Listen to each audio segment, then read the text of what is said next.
Team, welcome back to another Saturday tester. This Saturday's tester is called KISS. Keep it simple, stupid. KISS is 5 rounds for time.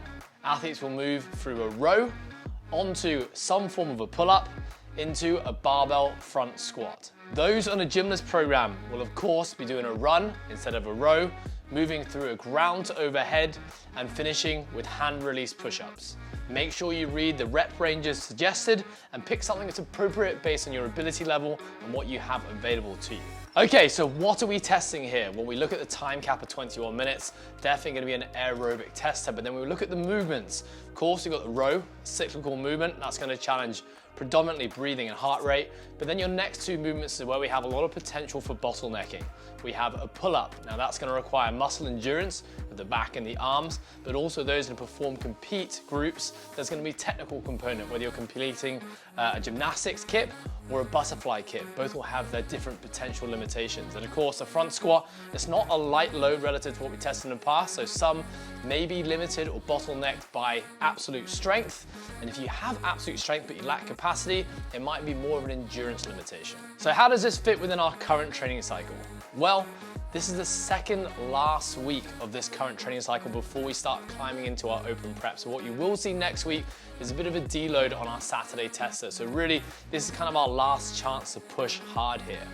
We haven't really been prioritizing and focusing on high repetition gymnastics, specifically with the kit. So this is actually kind of just to see where we're at before we start focusing the next 100 days on really fine tuning things like the kipping chest to bar pull-up. We are aware that we have been doing quite a bit of squatting in our Saturday testers, but bear in mind, remember, this Saturday, the following Monday is going to be a deload. So we're gonna be lightening the load, both the intensity and the volume on your legs on Monday. So you should be fine going forward. Pacing is going to be an important factor with this workout. The reason being, of the 3 movements, 2 of them have large opportunities for bottlenecking. What do we mean by bottlenecking?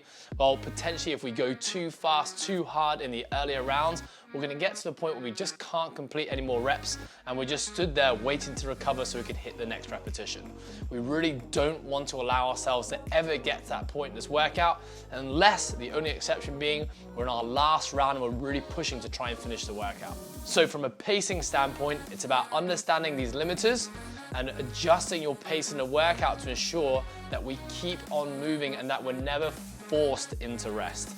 When we talk about being forced into rest, it means that we literally cannot do another repetition, probably because either our heart rate is too high or our muscles have just hit the failing point, they've hit our threshold, they've hit the muscle endurance, and we just can't do another repetition. And then we start to lose really valuable time on the clock while we just stood there resting. This workout is all about strategic rests and making sure that we're controlling those rests rather than being forced into them. So my last little piece of advice when it comes to pacing, remember, once you've identified where your limiter is, we then need to pace the movements around the limiter so that when we get to the limiter, we have as much energy available to actually hit it. So for an example, if the chest to bar pull-up was my limiter in this workout, it's really important that I don't hit that row too fast. In fact, I want to kind of cruise that row, also remembering that the row is a pulling movement as well, so it's going to contribute fatigue to the chest to bar.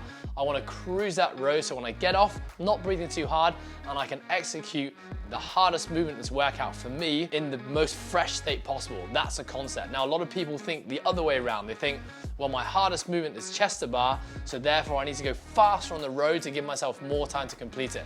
That's just a backwards way of thinking, which actually doesn't contribute to success when it comes to pacing. If we were to take a per round split, so how long it takes you to complete each round, we're really looking at trying to be as consistent as possible across the 5 rounds. We may see a little drop off, but if the drop off is substantial across each round, you've just gone too hard, too fast. So a little piece of advice, in your warm up, do 1 round of the workout, see how it feels, get an idea of how long it's going to take, and base your pacing plan off that round. To close, to all of our Live, Perform, Compete and Gymless subscribers, remember, don't forget to log in your scores. Your scores are super important because it allows us to know what we need to prioritize in our next training block. Also, it's a Saturday tester, which means we're probably going to retest this at some point, so the more accurately you can record your scores, the better it will be for future reference. To those who don't subscribe to the Process Programming, no worries, grab a buddy, throw down this workout and leave your scores in the comment section below.